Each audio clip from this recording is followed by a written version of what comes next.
ਨਿਰਮਲ ਨਿੰਮਾ ਲੰਗਾ ਦਾ novel ਹੈ ਹਿੰਦ ਪਾਕ ਬਾਰਡਰਨਾਮਾ।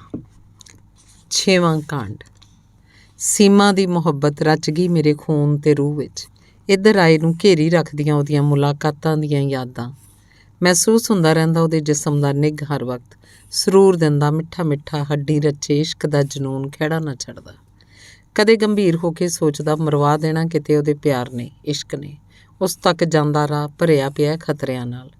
ਦੋਵਾਂ ਦੇਸ਼ਾਂ ਦੇ ਸਬੰਧ ਵੀ ਜਾਂਦੇ ਆ ਵਿਗੜਦੇ। ਸ਼ਾਇਦ ਜੰਗ ਲੱਗ ਜੇ, ਫਿਰ ਕੀ ਬਣੂ? ਨਾ ਗਿਆ ਉਸ ਆਪੇ ਕਰ ਲੈਣਾ ਸਬਰ। ਭੁੱਲ ਜੂਗੀ ਸਮੇਂ ਨਾਲ ਮੇਰੇ ਪਿਆਰ ਨੂੰ। ਪਰ ਦਿਲ ਕੁਰਲਾ ਉੱਠਦਾ, ਕੀ ਖੁਦ ਫੜਾ ਦੇਂਗਾ ਸੀਮਾ ਦੀ ਬਾਂਹ ਕਿਸੇ ਗੈਰ ਨੂੰ? ਮੌਤ ਤੋਂ ਡਰ ਕੇ, ਔਕੜਾਂ ਤੋਂ ਘਬਰਾ ਕੇ। ਲਾਹਨਤ ਆ ਤੇਰੀ ਜਵਾਨੀ ਨੂੰ। ਮੈਂ ਡੁੱਬ ਜਾਂਦਾ ਸ਼ਰਮ ਦੇ ਚਿੱਕੜ 'ਚ ਪੀ ਕੇ ਉਹਦੀ ਜਵਾਨੀ ਦਾ ਸ਼ਬਾਬ। ਹੁਣ ਕੰਡ ਕਰੇਂਗਾ ਉਸ ਵੱਲ? ਇਹ ਮਰਦਾਂ ਦਾ ਕੰਮ ਨਹੀਂ। ਪਰ ਹੁਣ ਤਾਂ ਸਿਰਾਂ ਦੇ ਸੌਦੇ ਹੋ ਚੁੱਕੇ ਸੀ। ਪਿੱਛੇ ਹਟਣਾ ਗੁਨਾਹ ਹੀ ਨਹੀਂ, ਮੁਹੱਬਤ ਦੀ ਤੋਹੀਨ ਵੀ ਸੀ, ਬੇਇੱਜ਼ਤੀ ਤੇ ਸ਼ਰਮਿੰਦਗੀ ਸੀ। ਸੀਮਾ ਛਾਈ ਪਈ ਸੀ ਮੇਰੀ ਰੂਹ ਤੇ, ਸਮੁੱਚੇ ਵਜੂਦ ਤੇ। ਮੈਂ ਪੜ੍ਹ ਲਈ ਹੋਈ ਸੀ ਉਹਦੇ ਨੈਣਾਂ 'ਚ ਲਿਖੀ ਪਿਆਰ ਦੀ ਕਵਿਤਾ। ਜਦੋਂ ਮੈਂ ਕ੍ਰਾਸ ਕਰਕੇ ਚਲਾ ਜਾਂਦਾ ਪਾਰ, ਯੂਨੀਵਰਸਿਟੀ ਨਾਲੋਂ ਟੁੱਟ ਜਾਂਦਾ ਨਾਤਾ। ਲੱਗਦੀਆਂ ਗੈਰ ਹਾਜ਼ਰੀਆਂ ਕਈ ਹਫ਼ਤੇ। ਮੇਰੇ ਉਸਤਾਦ ਹੁੰਦੇ ਗੁੱਸੇ, ਸੱਜਣ ਮਿੱਤਰ ਪੁੱਛ ਗਿੱਛ ਕਰਦੇ। ਮੇਰਾ ਸਾਫ਼ ਜਵਾਬ ਹੁੰਦਾ, ਗੰਭੀਰ ਬਿਮਾਰ ਏ ਮੇਰੀ ਮਾਂ, ਟੀਵੀ ਦੀ ਮਰੀਜ਼, ਮੈਨੂੰ ਉਹਦੀ ਸੇਵਾ ਕਰਨੀ ਪੈਂਦੀ ਹੈ। ਵਾਪਸ ਆ ਕੇ ਕਰ ਦਿੰਦਾ ਸ਼ੁਰੂ ਪਹਿਲਾਂ ਵਾਂਗ ਪੜ੍ਹਨਾ। ਸਾਰੇ ਪੀਰੀਅਡ ਅਟੈਂਡ ਕਰਦਾ, ਨੋਟਸ ਤਿਆਰ ਕਰਦਾ, ਲਾਇਬ੍ਰੇਰੀ ਜਾਂਦਾ, ਸਖਤ ਮਿਹਨਤ ਕਰਦਾ ਦਿਨ ਰਾਤ। ਹਫ਼ਤੇ 10 ਦਿਨਾਂ 'ਚ ਹੀ ਕਰ ਲੈਂਦਾ ਘਾਟੇ ਪੂਰੇ। ਦਿਲ ਸੀਮਾ ਲਈ ਤੜਪ ਉੱਠਦਾ। ਇਸ ਨਾਜ਼ੁਕ ਅਹਿਸਾਸ ਦਾ ਝੰਬਿਆ ਪਹੁੰਚ ਜਾਂਦਾ ਪੰਮੀ ਕੋਲ ਪਟਿਆਲੇ। ਦੱਸ ਵੀ ਨਾ ਸਕਦਾ। ਮੇਰਾ ਉਖੜਿਆ ਤੇ ਬੇਚੈਨ ਮੂਡ ਵੇਖ ਕੇ ਪੁੱਛਦੀ ਪਿਆਰ ਨਾਲ, ਤੂੰ ਕਿਉਂ ਉਦਾਸ ਏਂ, ਕਿਉਂ ਚੁੱਪ ਏਂ? ਠੀਕ ਨਹੀਂ ਕਹਿ ਕੇ ਛੱਡਦਾ ਟਾਲ। ਕੀ ਦੱਸਦਾ ਵੀ ਪਾਰ ਕਰ ਬੈਠਾ ਪਿਆਰ ਸੀਮਾ ਨਾਲ। ਉਹ ਤਾਂ ਪਾ ਦਿੰਦੀ ਵਕਤ। ਉਹ ਦਰਿਆ ਦਿਲ ਨਹੀਂ ਹੁੰਦੀ ਸੀਮਾ ਵਾਂਗ, ਪੂਰਨ ਕਬਜ਼ਾ ਸਮਝਦੀ ਮੇਰੇ ਤੇ। ਆਪਣਾ ਇਹ ਰਾਜ਼ ਦੱਸ ਨਹੀਂ ਸੀ ਸਕਦਾ। ਪੰਮੀ ਘੱਟ ਸੁੰਦਰ ਨਹੀਂ ਹੁੰਦੀ ਸੀਮਾ ਤੋਂ। ਡੂੰਘਾ ਪਿਆਰ ਕਰਦੀ, ਰੂਹ ਨੂੰ ਡੁੱਬ ਕੇ ਖੁੱਭ ਕੇ। ਪੰਮੀ ਹੋਰ ਤਰ੍ਹਾਂ ਸੋਹਣੀ ਸੀ, ਖੱਟ ਮਿੱਠੀ ਤੇ ਨਮਕੀਨ ਜੀ, ਕੌੜੀ ਵੀ ਮਿੱਠੀ ਵੀ। ਨਜ਼ਰਾਂ ਦਾ ਨਸ਼ਾ ਤਾਂ ਦਿੰਦੀ, ਪਰ ਹੌਲੀ ਹੌਲੀ ਮੱਧਮ ਜਿਹਾ। ਸੀਮਾ ਨਿਰਾ ਸ਼ਹਿਦ ਸੀ, ਜਿਹੜਾ ਜਾਂਦਾ ਨਜ਼ਰਾਂ ਦੇ ਘੇਰੇ 'ਚ ਫੇਰ ਨਾ ਸਕਦਾ ਆਪਾ ਛੁਡਾ, ਹੋ ਨਾ ਸਕਦਾ ਆਜ਼ਾਦ। ਉਹਦੀ ਤਿਊੜੀ ਵੀ, ਘੂਰੀ ਵੀ, ਪਿਆਰ ਤੇ ਰੁਸੇਵਾਂ ਵੀ ਇੱਕਦਮ ਸ਼ਰਾਬੀ ਕਰ ਦੇਣ ਵਾਲਾ ਹੁੰਦਾ। ਬਿਜਲਈ ਚੁੰਬਕ ਵਰਗੀ ਰੱਖਦੀ ਖਿੱਚ ਸ਼ਕਤੀ। ਹੁਣ ਮੈਂ ਘੁੰਮਣ ਨਹੀਂ ਸੀ ਜਾਂਦਾ ਪਾਕਿਸਤਾਨ। ਕਲਾਕਾਰਾਂ ਲੇਖਕਾਂ ਨੂੰ ਮਿਲਣ ਦਾ ਟੀਚਾ ਬਹੁਤ ਪਿੱਛੇ ਰਹਿ ਗਿਆ ਹੋਇਆ, ਟੁੱਟ ਭੱਜ ਗਿਆ, ਇੱਕ ਤਰ੍ਹਾਂ ਭੁੱਲ ਹੀ ਗਿਆ। ਬਲੈਕ ਕਰਕੇ ਪੈਸਾ ਕਮਾਉਣਾ ਕਦੇ ਵੀ ਮੇਰਾ ਮਨੋਰਥ ਨਹੀਂ ਸੀ ਹੋਇਆ। ਮੈਂ ਮਿਲਣਾ ਚਾਹੁੰਦਾ ਸੀ ਉੱਥੋਂ ਦੇ ਸਾਹਿਤਕਾਰਾਂ, ਕਲਾਕਾਰਾਂ, ਬੁੱਧੀਜੀਵੀ ਤਬਕੇ ਨੂੰ ਮਿਲ ਵੀ ਲੈਂਦਾ। ਪਰ ਮੇਰੀ ਬਦਕਿਸਮਤੀ, ਮੇਰੇ ਕੋਲ ਸਾਧਨ ਸੀ ਸਿਰਫ ਬਲੈਕਰਾਂ ਦਾ, ਹੋਰ ਕੋਈ ਚਾਰਾ ਨਹੀਂ ਹੁੰਦਾ। ਪਾਰ ਜਾਣ ਦਾ ਉਹ ਮੇਰੀ ਖਾਹਿਸ਼ ਪੂਰੀ ਨਾ ਕਰ ਸਕੇ। ਮੇਰਾ ਮਨ ਬੁੱਝ ਗਿਆ। ਮੈਂ ਫਸ ਕੇ ਰਹਿ ਗਿਆ ਸੀਮਾ ਦੀਆਂ ਜ਼ੁਲਫਾਂ ਦੇ ਸੁਨਹਿਰੀ ਕੁੰਡਲਾਂ 'ਚ।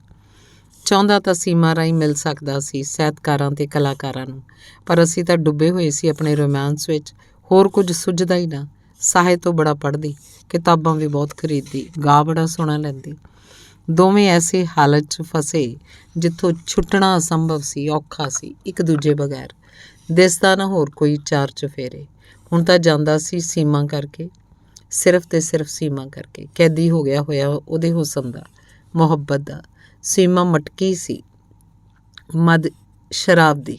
ਕਿਸ ਤਰ੍ਹਾਂ ਦਾ ਨਸ਼ਾ ਦਿੰਦੀ, ਲੂੰ ਲੂੰ 'ਚ ਸਰਸਰਾਹਟ, ਮਿੱਠੀ ਮਿੱਠੀ ਜਲੂਣ। ਗਲਾਸ ਨਾ ਪਿਆਲਾ, ਅੱਖਾਂ ਕੰਨਾਂ ਨਾਲ ਸੁੰਘਣ ਛੂਹਣ ਨਾਲ ਪੀਤੀ ਵਾਲੀ ਸ਼ਰਾਬ ਅਸੰਭਵ ਨੂੰ ਬਦਲ ਦਿੰਦੀ ਸੰਭਵ ਵਿੱਚ। ਸੀਮਾ ਦਾ ਪਿਆਇਆ ਇਹੀ ਨਸ਼ਾ ਕਰਵਾ ਰਿਹਾ ਸੀ ਮੈਨੂੰ ਬਾਰਡਰ ਕ੍ਰਾਸ। ਮੈਂ ਬਥੇਰਾ ਟਲਦਾ, ਨਾ ਜਾਣ ਬਾਰੇ ਸੋਚਦਾ। ਕਦੇ ਖਿਆਲ ਆਉਂਦਾ, ਜੇ ਬਾਰਡਰ 'ਤੇ ਮਾਰਿਆ ਗਿਆ ਫੇਰ? ਜੇ ਕਿਸੇ ਉੱਧਰ ਮੂੰਹ ਮਾਰਤਾ?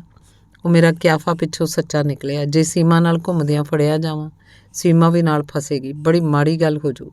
ਕੀ ਸੋਚੂ ਖਾਨ ਮੇਰੇ ਬਾਰੇ? ਸ਼ਰਮਿੰਦਾ ਤੇ ਜਲੀਲ ਹੋਊ ਗਫੂਰ ਵੀ। ਵਿਸ਼ਵਾਸਘਾਤ ਨਾ ਹੋ ਜੂ ਦੋਵਾਂ ਨਾਲ, ਨਸ਼ਰ ਹੋ ਜੂ ਜੱਗ ਜਹਾਨ 'ਚ ਸਾਡਾ ਪਿਆਰ। ਇਹ ਡਰ ਮੈਂ ਦੱਸਿਆ ਕਈ ਵਾਰ ਸੀਮਾ ਨੂੰ। ਇਹਦੇ ਭਿਆਨਕ ਸਿੱਟਿਆਂ ਤੋਂ ਵੀ ਜਾਣੂ ਕਰਾਇਆ, ਭਾਰੀ ਤੌਖਲਾ ਤੇ ਸ਼ੱਕ ਪ੍ਰਗਟ ਕੀਤਾ। ਜਦੋਂ ਵੀ ਆਖਦਾ ਵੀ ਮੇਰੇ ਨਾਲ, ਉਹ ਵੀ ਅੜ ਗਈ। ਉਹ ਹੱਸ ਕੇ ਬੜੀ ਲਾਪਰਵਾਹੀ ਨਾਲ ਆਖਦੀ, ਗਮ ਫਿਕਰ ਹੀ ਕੋਈ ਨਹੀਂ ਕਿ ਤੇਰੇ ਨਾਲ ਫੜੀ ਜਾਵਾਂ ਬੇਸ਼ੱਕ, ਕੋਈ ਪਰਵਾਹ ਨਹੀਂ। ਮੁਹੱਬਤ ਕੀਤੀ ਇਹ ਵਪਾਰ ਨਹੀਂ। ਬਾਕੀ ਭਾਈਜਾਨ ਦਾ ਹੱਥ ਵੀ ਦੂਰ ਤੱਕ ਪੈਂਦਾ, ਐਵੇਂ ਨਾ ਡਰਿਆ ਕਰ ਮਾਈ ਡੀਅਰ। ਮੇਰਾ ਸ਼ਰੀਕੇ ਹੱਥ ਵੀ ਕੈਪਟਨ ਏ, ਇਹਦਾ ਤੈਨੂੰ ਵੀ ਪਤਾ। ਸਮਝ ਗਏ ਮੇਰੀ ਜਾਨ? ਮੇਰੇ ਹੁੰਦਿਆਂ ਚਿੰਤਾ ਕੋਈ ਨਾ ਕਰਿਆ ਕਰ। ਸੁੱਟ ਆਇਆ ਕਰ ਰਾਵੀ 'ਚ ਮੇਰੇ ਕੋਲ ਆਉਣ ਲੱਗਾ। ਸਾਰੇ ਡਰ ਡੁੱਕਰ, ਪਰ ਦੁਚਿੱਤੀ ਅਜੇ ਵੀ ਮੇਰਾ ਖਹਿੜਾ ਨਾ ਛੱਡਦੀ। ਭਾਰੀ ਪਰੇਸ਼ਾਨੀ ਤੇ ਬੇਚੈਨੀ ਦੀ ਹਾਲਤ 'ਚ ਪੀਰੀਅਡ ਲਾਉਣ ਜਾਂਦਾ, ਨੀਂਦ ਨਾ ਆਉਂਦੀ, ਸ਼ਰਾਬ ਪੀਂਦਾ, ਕਦੇ ਕਦੇ ਮੈਂਡਰਿਕਸ ਦੀ ਗੋਲੀ ਖਾਂਦਾ। ਸ਼ਿੰਦੇ ਹੋਰੀ ਇਹਨਾਂ ਗੋਲੀਆਂ ਦੀ ਬਲੈਕ ਕਰਦੇ। 1975 ਤੋਂ 83-84 ਤੱਕ ਇਹ ਨਸ਼ੇ ਦੀ ਮਸ਼ਹੂਰ ਗੋਲੀ ਰਹੀ। ਉਹ ਕਿਸੇ ਢੰਗ ਨਾਲ ਪੈਕਟਾਂ 'ਚੋਂ ਕੱਢ ਲੈਂਦੇ। ਖਾਣ ਪੀਣ ਲਈ 50 ਪੈਸੇ ਦੀ ਗੋਲੀ ਪਾਕਿਸਤਾਨ 'ਚ 5 ਰੁਪਏ ਦੀ ਵਿਕਦੀ। ਕਿਸੇ ਦਿਨ ਪੰਮੀ ਵੱਲ ਦੌੜਦਾ, ਉਹ ਵੱਖ ਲੜਦੀ, ਕਦੇ ਸ਼ੱਕ 'ਚ ਸੱਚ ਵੀ ਬੋਲ ਦਿੰਦੀ। ਨਿੰਮੇ ਜ਼ਰੂਰ ਕੋਈ ਗੱਲ ਹੈ, ਕੋਈ ਕਾਰਨ, ਕੋਈ ਵਜ੍ਹਾ ਜ਼ਰੂਰ ਹੈ। ਤੇਰੇ ਪਿਆਰ 'ਚ ਗਰਮੀ ਨਹੀਂ ਰਹੀ ਪਹਿਲਾਂ ਵਾਲੀ, ਤਾਣ ਨਹੀਂ ਰਿਹਾ। ਅੰਦਰੋਂ ਸੋਚਦਾ, ਕਹਿੰਦੀ ਤਾਂ ਵਿਚਾਰੀ ਸੱਚ ਹੀ ਹੈ। ਜਦੋਂ ਵੀ ਮੈਂ ਜਾਂਦਾ ਰਾਤ ਨੂੰ ਪੰਮੀ ਕੋਲ, ਸੀਮਾ ਮੇਰੇ ਵਜੂਦ ਦੇ ਹਰ ਕੰਨ 'ਚ ਸਮਾਈ ਹੁੰਦੀ। ਪਿੰਡ ਗਿਆ ਤਾਂ ਮਾਂ ਵੀ ਕਹਿਣ ਲੱਗੀ, ਪੁੱਤ ਤੂੰ ਲਿੱਸਾ ਬੜਾ ਹੋ ਗਿਆ, ਖਿਆਲ ਰੱਖਿਆ ਕਰ ਆਪਣਾ।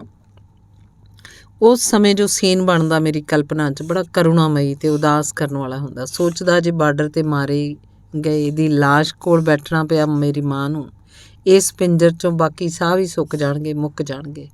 ਹੰਝੂ ਲੁਕਾਉਂਦਾ ਹੋਇਆ ਵਾਪਸ ਆ ਜਾਂਦਾ। ਮੇਰੇ ਲਈ ਇਹ ਖੁਆਰੀ ਦੇ ਦਿਨ ਦੀ ਸ਼ੁਰੂਆਤ ਸੀ। ਮੇਰੀ ਕਹਾਣੀ ਸੀ ਐਸੀ ਜੋ ਮੈਂ ਵੰਡ ਨਹੀਂ ਸੀ ਸਕਦਾ ਕਿਸੇ ਹੋਰ ਨਾਲ। ਬਾਰਡਰ ਦਾ ਮਸਲਾ ਹੀ ਇੰਨਾ ਗੰਭੀਰ ਹੁੰਦਾ, ਇੰਨਾ ਖਤਰਨਾਕ ਤੇ ਭਿਆਨਕ। ਅਸੀਂ ਕਦੇ ਆਪਣੇ ਪਿਆਰੇ ਤੋਂ ਪਿਆਰੇ ਸਾਥੀ ਨੂੰ ਵੀ ਇਜਾਜ਼ਤ ਨਹੀਂ ਦਿੰਦੇ ਆਪਣੇ ਅੰਦਰ ਝਾਕਣ ਦੀ। ਪਹਿਲਾਂ ਹਫ਼ਤਾ ਲੰਘਦਾ, ਫਿਰ 2। ਮੇਰਾ ਸਬਰ ਜਾਂਦਾ ਰਹਿੰਦਾ। ਕੁਦਰਤੀ ਜਜ਼ਬਾਤ ਫਿਰ ਭੜਕਦੇ। ਪਿਆਰ 'ਚ ਮਖਮੂਰ ਤੇ ਚੂਰ ਹੋਏ ਬਲੈਕਰਾਂ ਵਾਲੀ ਸੋਚ ਅੰਦਰੋਂ ਬੋਲਦੀ, ਓਏ ਮੌਤ ਘਰ ਬੈਠਿਆਂ ਵੀ ਆ ਜਾਣੀ ਆ। ਮਰਨ ਤੋਂ ਡਰਨ ਵਾਲੇ ਕਦੇ ਗੋਲੀਆਂ ਦੀ ਛਾਂ 'ਚ ਇਸ਼ਕ ਨਹੀਂ ਕਰਦੇ ਹੁੰਦੇ। ਤੂੰ ਨਕਸਲੀ ਕਾਮਰੇਡ ਹੈ, ਬਹਾਦਰ ਬਣ। ਵਾਅਦਾ ਕਰਕੇ ਆਇਆ ਤਾਂ ਨਿਭਾ ਵੀ ਹੁਣ। ਸੀਮਾ ਵਰਗੀ ਕੁੜੀ ਨਾਲ ਕਰੇਂਗਾ ਜੇ ਵਾਅਦਾ ਖਿਲਾਫੀ, ਰੋਏਂਗਾ ਸਾਰੀ ਉਮਰ ਯਾਦ ਕਰ ਕਰਕੇ। ਅੱਖਾਂ ਭਰ ਭਰ ਕੇ ਭਾਲਿਆ ਨਹੀਂ ਲੱਭਣੀ ਤਨ ਮਨ ਤੇ ਧੰਨਵਾਦ ਦੇਣ ਵਾਲੀ ਯਾਰ ਤੋਂ। ਇਹੋ ਜਿਹੀ ਦਲੇਰ, ਹੁਸੀਨ ਤੇ ਪਿਆਰ 'ਚ ਡੁੱਬੀ ਕੁੜੀ, ਦਿਲ ਦੀ ਸ਼ੀਸ਼ਾ, ਰੂਹ ਦੀ ਸੁੱਚੀ। ਅੰਦਰੋਂ ਆਵਾਜ਼ ਆਉਂਦੀ, ਇੱਧਰ ਤਾਂ ਹਰ ਕੋਈ ਲੈ ਲੈਂਦਾ ਫਾਹਾ, ਬਥੇਰੇ ਤੁਰੇ ਫਿਰਦੇ ਨੇ ਦੁੱਧ ਪੀਣੇ ਮਜਨੂੰ। ਮਜ਼ਾ ਤਾਂ ਇਸ ਵਿੱਚ ਕਰਕੇ ਮਖੌਲ ਮੌਤ ਨੂੰ ਮਿਲਿਆ ਜਾਵੇ ਯਾਰ ਨੂੰ। ਜੇ ਹੁਣ ਤੱਕ ਬਚਿਆ ਆਇਆ ਤਾਂ ਹੋ ਸਕਦਾ ਬਚਿਆ ਹੀ ਰਹਾਂ। ਮੁਹੱਬਤ 'ਚ ਮੌਤ ਵੀ ਤਾਂ ਮਿਲਦੀ ਏ, ਕਿਸੇ ਵਿਰਲੇ ਟਾਵੇਂ ਨੂੰ, ਐਰਾਂ ਗੈਰਾਂ ਨੂੰ ਨਹੀਂ। ਮੰਜ਼ਿਲ 'ਤੇ ਪੁੱਜ ਕੇ ਮਰ ਵੀ ਜਾਵੇ ਬੰਦਾ, ਗਿਲਾ ਨਹੀਂ ਰਹਿੰਦਾ ਕਿਸਮਤ 'ਤੇ, ਜ਼ਿੰਦਗੀ 'ਤੇ। ਦਿਲ ਪੁਕਾਰ ਉੱਠਦਾ, ਕੋਈ 2 ਵਾਰ ਤੇ ਨਹੀਂ ਜੰਮਣਾ ਤੇ ਜੀਣਾ ਜਹਾਨ 'ਤੇ। ਇੱਕੋ ਵਾਰ ਜੀਣਾ, ਪਰ ਮਰਦਾ ਵਾਂਗ, ਹਿੱਕ ਤਾਣ ਕੇ, ਧੌਣ ਉੱਚੀ ਕਰਕੇ, ਵੰਗਾਰ ਕੇ, ਲਲਕਾਰ ਕੇ। ਸੀਮਾ ਤੇਰੇ ਸਿਦਕ ਤੋਂ ਜਾਨ ਵਾਰ ਦੂੰ ਜੇ ਤੂੰ ਕਾਇਮ ਹੈ, ਪਿੱਛੇ ਮੈਂ ਵੀ ਨਹੀਂ ਹਟਦਾ। ਤੇ ਮੈਂ ਚੁੱਪਚਾਪ ਡੇਰਾ ਬਾਬਾ ਨਾਨਕ ਦੀ ਬੱਸ ਫੜ ਲੈਂਦਾ। ਹੁਣ ਮੈਂ ਇਕੱਲਾ ਹੀ ਕ੍ਰਾਸ ਕਰਦਾ। 2-3 ਚੱਕਰਾਂ ਪਿੱਛੋਂ ਖੁੱਲ੍ਹ ਗਿਆ ਝਾਕਾ ਮੇਰਾ। ਸੋਚਿਆ ਜੇ ਬਲੈਕਰਾਂ ਨਾਲ ਗਿਆ ਉਹ ਸ਼ੱਕ ਕਰਨਗੇ, ਇਹ ਖਾਲੀ ਹੱਥੀ ਜਾਂਦਾ ਆਉਂਦਾ ਹੈ, ਇਹ ਕ੍ਰਾਸ ਕਿਉਂ ਕਰਦਾ, ਕੋਈ ਮਾਲ ਕਿਉਂ ਨਹੀਂ ਖੜਦਾ। ਉਹ ਮੈਨੂੰ ਜਸੂਸੀ ਨਾਲ ਜੋੜ ਦੇਣਗੇ ਜਾਂ ਕਿਸੇ ਹੋਰ ਬਦਨਾਮ ਧੰਦੇ ਨਾਲ। ਸੀਮਾ ਨੂੰ ਵੇਖਦਾ ਸਤਹੀਨ ਸਰੀਰ 'ਚ ਭਰ ਜਾਂਦੀ ਕਹਿਰਾਂ ਦੀ ਸ਼ਕਤੀ। ਮੇਰੇ ਵਿਚਾਰ ਵਿੱਚ ਵਿਚਿੱਤਰ ਤੇ ਨਵੇਕਲਾ ਪਿਆਰ ਸੀ। ਸ਼ਾਇਦ ਹੀ ਕਿਸੇ ਪੰਜਾਬੀ ਦੇ ਵੰਡੇ ਆਇਆ ਹੋਵੇ ਐਸਾ ਪਿਆਰ। ਅੱਜ ਹੈਰਾਨੀ ਹੁੰਦੀ ਹੈ ਮੈਨੂੰ ਆਪਣੇ ਆਪ 'ਤੇ, ਸਭ ਮੈਂ ਕਰ ਕਿਵੇਂ ਗਿਆ। ਖੈਰ, ਕਈ ਨਸੀਬ ਹੁੰਦੇ ਨੇ ਇੰਨੇ ਜ਼ਬਰਦਸਤ, ਕੁਝ ਮਦਦ ਕਰ ਜਾਂਦੇ ਆ ਉਹਨਾਂ ਦੀ ਹਿੰਮਤ। 1000 ਮੁਸ਼ਕਿਲਾਂ ਦੇ ਬਾਵਜੂਦ ਵੀ ਉਸ ਸੰਘਰਸ਼ 'ਚੋਂ ਜੇਤੂ ਹੋ ਕੇ ਨਿਕਲਦੇ ਨੇ। ਜ਼ਿੰਦਗੀ 'ਚ ਮੁਹੱਬਤ ਦੀ ਸ਼ਕਤੀ ਨੂੰ ਉਹੀ ਪਹਿਚਾਣਦੇ ਨੇ, ਇਹਦੀ ਕੀਮਤ ਜਾਣਦੇ ਨੇ। ਮੈਨੂੰ ਇਸ ਪਿਆਰ ਦੀ ਬੜੀ ਵੱਡੀ ਕੀਮਤ ਦੇਣੀ ਪਈ। ਮੈਂ ਹੱਸ ਕੇ ਤਾਰਤੀ, ਘੂਰੀ ਨਹੀਂ ਵੱਟੀ ਜਜ਼ਬਾਤਾਂ ਨੂੰ। ਅੱਜ ਸੋਚਦਾ ਅਜੇ ਵੀ ਮੁਹੱਬਤ ਸਸਤੀ ਮਿਲ ਗਈ, ਪਈ ਨਾ ਦੇਣੀ ਕੋਈ ਵੱਡੀ ਕੁਰਬਾਨੀ। ਸੀਮਾ ਦੇ ਪਿਆਰ 'ਤੇ ਹੁੰਦਾ ਫਖਰ, ਅੱਜ ਤੱਕ ਦਿੰਦਾ ਏ ਰੰਗੀਨ ਹੁਲਾਰੇ। ਦਿਲ ਨਹੀਂ ਡੋਲਣ ਦਿੰਦਾ ਕਿਸੇ ਵੱਡੀ ਔਕੜ ਵੇਲੇ ਵੀ। ਸਰਹੱਦ ਤੋਂ ਆਰ-ਪਾਰ ਦਾ ਪਿਆਰ ਹੁਣ ਦੀਆਂ ਹਾਲਤਾਂ 'ਚ ਤਾਂ ਉੱਕਾ ਹੀ ਸੰਭਵ ਨਹੀਂ। ਮੌਤ ਦੀ ਸਰਦਲ 'ਤੇ ਖਲੋ ਕੇ ਪਿਆਰ ਦੇ ਝੂਟੇ ਲੈ ਸਕਦਾ ਕੋਈ ਵਿਰਲਾ ਹੀ ਵੱਡਾ ਦਲੇਰ, ਮਾਰਖੋਰਾ ਤੇ ਬੇਖੌਫ ਇਨਸਾਨ। ਇਸ ਪਿਆਰ ਕਰਕੇ ਮੈਂ ਫੜਿਆ ਗਿਆ। ਮੇਰਾ ਪਾਕਿਸਤਾਨ 'ਚ ਫੜਿਆ ਜਾਣਾ ਮੇਰੀ ਜ਼ਿੰਦਗੀ 'ਚ ਵੱਡਾ ਭਿਆਨਕ ਹਾਦਸਾ ਹੈ, ਦੁਖਾਂਤਕ ਤੇ ਮਾਰੂ। ਇਸ ਮਨਹੂਸ ਘਟਨਾ ਨੇ ਜ਼ਿੰਦਗੀ ਦੀ ਨੁਹਾਰ ਹੀ ਰੱਖ ਦਿੱਤੀ ਬਦਲ ਕੇ। ਪਿਆਰ ਦੇ ਅਸਮਾਨਾਂ 'ਚ ਲਾਉਂਦਾ ਤਾਰੀਆਂ, ਧੜਮ ਕਰਕੇ ਆ ਡਿੱਗਾ ਧਰਤੀ 'ਤੇ, ਗੁੱਡੇ ਮੋਢੇ ਤੜਵਾਉਂਦਾ, ਗਹਿਰੇ ਫੱਟ ਲਵਾਉਂਦਾ। ਸਾਨੂੰ ਦੋਵਾਂ ਨੂੰ ਪਿਆਰ ਦੀ ਹੋਣੀ ਬਾਰੇ ਪਤਾ ਸੀ। ਸੀਮਾ ਸੋਚਦੀ ਸੀ, ਬਹੁਤ ਸੋਚਦੀ ਸੀ ਮੇਰੇ ਖੌਫਨਾਕ ਸਫ਼ਰ ਬਾਰੇ। ਮੈਂ ਉਹਨੂੰ ਮਿਲਣ ਕਿਹੜੇ ਹਾਲਤ 'ਚੋਂ ਲੰਘ ਕੇ ਆਉਣਾ, ਅੱਗ ਦੇ 2 ਦਰਿਆ ਤਰ ਕੇ। ਇਹ ਰੋਜ਼-ਰੋਜ਼ ਨਹੀਂ ਸੀ ਹੋ ਸਕਦਾ। ਭੈੜੀ ਘਟਨਾ ਕਦੇ ਵੀ ਵਾਪਰ ਸਕਦੀ ਸੀ। ਇਸ ਭੈ ਹੇਠ ਇੱਕ ਵਾਰ ਉਸ ਕਿਹਾ ਵੀ ਕਿ ਨਿੰਮੇ ਤੂੰ ਨਾ ਆਇਆ ਕਰ। ਸੱਚੀ ਜਦੋਂ ਤੂੰ ਵਾਪਸ ਜਾਂਦਾ ਮੈਂ ਸਾਰੀ ਰਾਤ ਦੁਆ ਕਰਦੀ ਰਹਿੰਦੀ ਹਾਂ, ਹੇ ਅੱਲਾ ਮੇਰੇ ਯਾਰ ਨੂੰ ਆਂਚ ਨਾ ਆਵੇ। ਤੇਰੇ ਬਗੈਰ ਤਨ ਮਿੱਟੀ ਹੋ ਜਾਂਦਾ ਹੈ। ਕਸਮੇ ਕੁਰਾਨ ਤੈਨੂੰ ਵੇਖਦਿਆਂ ਹੀ ਮਨ ਹੈਰਾ ਹੋ ਜਾਂਦਾ ਹੈ। ਖਿੜ ਉੱਠਦੀ ਹੈ ਰੂਹ, ਮੈਂ ਜਾਂਦੀ ਪੈ ਜਾਂਦੀ ਏ ਮਰੇ ਜਿਸਮ 'ਚ ਜਾਨ, ਪਰ ਤੂੰ ਨਾ ਆਇਆ ਕਰ। ਉਹ ਭੁੱਬੀ ਰੋ ਪਈ ਸੀ। ਮੈਂ ਕਿਹਾ ਰੋ ਨਾ ਸ਼ਦੈਣੇ, ਸਮਝ ਅਸੀਂ ਯੁੱਗਾਂ ਤੱਕ ਮਿਲ ਲਿਆ, ਇਕੱਠਿਆਂ ਜੀ ਲਿਆ। ਕੀਮਤ ਤਾਂ ਪਿਆਰ ਦੀ ਇੱਕ ਪਲ ਦੀ ਵੀ ਦੇ ਨਹੀਂ ਹੁੰਦੀ ਸਾਰੀ ਉਮਰ। ਕਮਲੀਏ ਸਗੋਂ ਖੁਸ਼ ਹੋ, ਜ਼ਮਾਨਾ ਯਾਦ ਕਰੇਗਾ ਕਦੇ ਮਨ ਆਈ ਕੀਤੀ ਸੀ। ਆਰ ਪਾਰ ਦੇ ਗੱਭਰੂ ਮੁਟਿਆਰ ਨੇ। ਹਾਂ, ਆਪਣੇ ਪਿਆਰ ਦਾ ਦੁਖਾਂਤ ਹੁਣ ਅੱਗੇ ਵਧਣੋਂ ਰੋਕੀਏ। ਅਸੀਂ ਖੁਸ਼ੀ ਖੁਸ਼ੀ ਅੱਡ ਹੋ ਜਾਈਏ, ਫਿਰ ਕਦੇ ਨਾ ਮਿਲਣ ਲਈ। ਤੇ ਮੈਂ ਵੀ ਰੋ ਪਿਆ। ਸੀਮਾ ਦੇ ਮੋਢੇ 'ਤੇ ਸਿਰ ਸੁੱਟ ਗਏ। ਸੀਮਾ ਦੀ ਪੰਜਾਬੀ ਬੋਲੀ ਬੜੀ ਠੇਠ, ਸ਼ੁੱਧ ਤੇ ਸਪਸ਼ਟ ਸੀ, ਹੋਰ ਪਾਕ ਪੰਜਾਬੀਆਂ ਵਾਂਗ। ਉਹ 'ਤੇ ਉਰਦੂ ਜਾਂ ਫਾਰਸੀ ਦੀ ਪੁੱਠ ਨਹੀਂ ਚੜ੍ਹੀ ਹੁੰਦੀ। ਉਹਦੀ ਬੋਲੀ ਕੇਂਦਰੀ ਪੰਜਾਬੀ ਸੀ। ਇੱਕ ਦਿਨ ਮੈਂ ਉਹਦਾ ਕਾਰਨ ਪੁੱਛ ਹੀ ਲਿਆ। ਪਲ ਦੀ ਪਲ ਸੁੰਗੜ ਗਈ ਸੀਮਾ, ਇੱਕਦਮ ਹੋ ਗਈ ਚੁੱਪ ਜਿਹੀ। ਹੰਝੂ ਆ ਗਏ ਅੱਖਾਂ 'ਚ। ਸਿਰ ਸੁੱਟ ਲਿਆ ਮੇਰੇ ਮੋਢੇ 'ਤੇ। ਨਾ ਬੋਲੀ ਨਾ ਕੋਈ ਹਰਕਤ, ਬਸ ਰੋਈ ਜਾਵੇ। ਫਿਰ ਉੱਠੀ, ਵਾਸ਼ ਬੇਸਨ ਤੋਂ ਮੂੰਹ ਧੋ ਕੇ ਆ ਬੈਠੀ ਮੇਰੇ ਕੋਲ। ਹੌਲੀ ਜਿਹੀ ਬੋਲੀ, ਨਿੰਮੇ, ਮੈਂ ਰੋਈ ਹਾਂ ਇੱਕ ਮਹਾਨ ਆਤਮਾ ਨੂੰ ਯਾਦ ਕਰਕੇ, ਜਿਹਨੇ ਮੈਨੂੰ ਇਹ ਬੋਲੀ ਸਿਖਾਈ, ਸਿੱਖ ਇਤਿਹਾਸ ਤੇ ਹੋਰ ਧਰਮਾਂ ਤੋਂ ਜਾਣੂ ਕਰਵਾਇਆ। ਜੇ ਛੇੜ ਹੀ ਦਿੱਤਾ ਇਹ ਜ਼ਖਮ ਤਾਂ ਸੁਣ। ਮੈਂ ਪੜ੍ਹਦੀ ਸੀ 3 ਕਲਾਸ 'ਚ। ਮੇਰੇ ਭੂਆ ਜੀ ਲੈ ਗਏ ਮੈਨੂੰ ਲਾਹੌਰ, ਗੁਲਬਰਗ, ਜਿੱਥੇ ਅਸੀਂ ਕਈ ਵਾਰ ਗਏ ਹਾਂ। ਮੈਨੂੰ ਦਾਖਲ ਕਰਵਾਤਾ ਇੱਕ ਟੌਪ ਦੇ ਪਬਲਿਕ ਸਕੂਲ 'ਚ। ਸਾਡੇ ਨਾਲ ਵਾਲੀ ਕੋਠੀ 'ਚ ਰਹਿੰਦਾ ਸੀ ਨਿਆਮਤ ਸ਼ਾਹ ਨਾਂ ਦਾ ਇੱਕ ਆਦਮੀ, ਚੰਗਾ ਸਹਿੰਦਾ ਬੰਦਾ ਸੀ। ਘਰ 'ਚ ਉਹਦੀ ਬੇਗਮ ਤੇ 2 ਵਿਆਹੇ ਹੋਏ ਮੁੰਡੇ ਸੀ, ਇੱਕ ਕੁੜੀ ਵੀ ਵਿਆਹੀ। ਉਹਨਾਂ ਦੇ ਬੱਚੇ ਮੇਰੇ ਹਮ ਉਮਰ ਸਨ।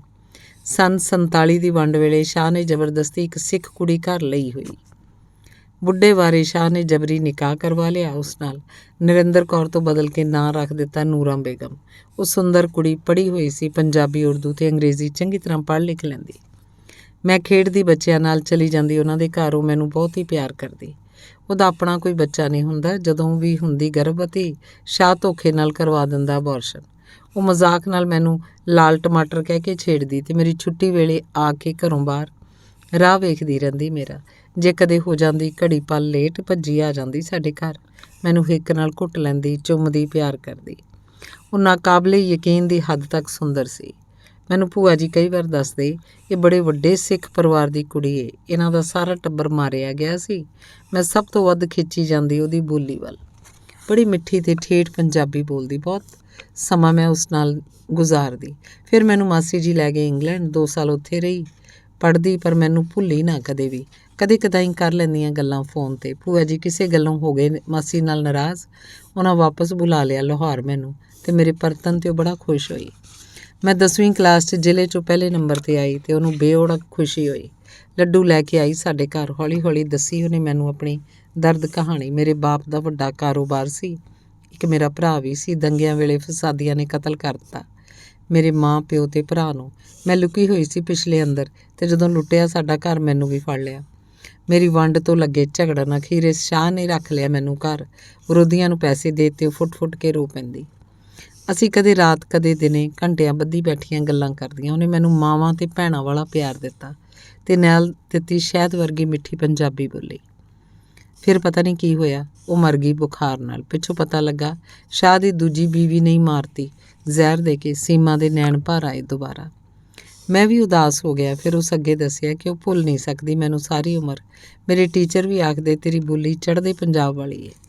ਉਹ ਚੁੱਪ ਹੋ ਗਈ, ਕੁਝ ਪਲ ਸੋਚਦੀ, ਫਿਰ ਉਖੜੀ ਜਿਹੀ ਬੋਲੀ, ਨਿੰਮੇ ਮੈਂ ਸਕੂਲ ਤੇ ਕਾਲਜ ਦੀ ਬੈਸਟ ਐਥਲੀਟ ਸੀ। 2 ਵਾਰ ਪੰਜਾਬ 'ਚੋਂ ਫਸਟ ਆਈ।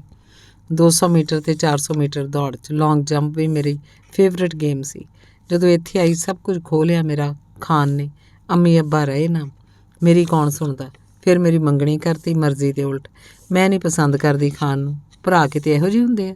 ਸੀਮਾ ਲੰਮਾ ਹੌਕਾ ਲੈ ਕੇ ਬੈੱਡ 'ਤੇ ਟੇਢੀ ਹੋ ਗਈ। ਚਿਹਰੇ 'ਤੇ ਬਾਂਹ ਰੱਖ ਕੇ ਅੱਥਰੂ ਲੁਕੋ ਲਏ।